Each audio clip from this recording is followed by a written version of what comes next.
నమస్తే అండి. Palvancha RTA check పోస్టులో గత కొద్ది రోజులుగా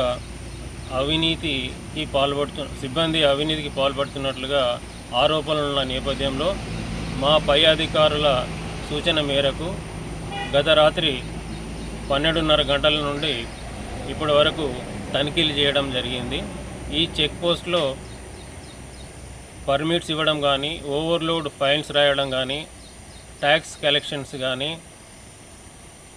రాయాల్సింది రాయకుండా ఓవర్లుక్ చేయడం గాను ఈ రహదారిలో వచ్చిపోయే వాహనాల నుండి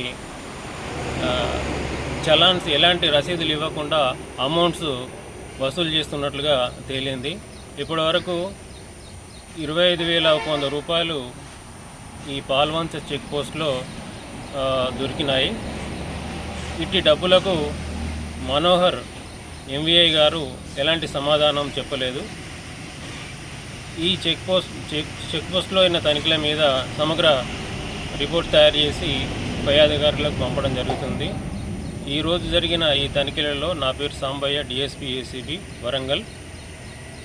నాతో పాటు మా ఇన్స్పెక్టర్స్ ఎస్ రాజు, ఎల్ రాజు మరియు సిబ్బంది పాల్గొన్నాం. అలాగే పబ్లిక్ అప్పీల్ ఏంటంటే, మీ పనులు చేయడానికి ఏ గవర్నమెంట్ ఉద్యోగం అయినా కూడా డబ్బులు డిమాండ్ చేసేదంటే మా టోల్ ఫ్రీ నంబర్ 1064కి కాల్ చేయాలని చెప్పి మనవి చేస్తున్నాం.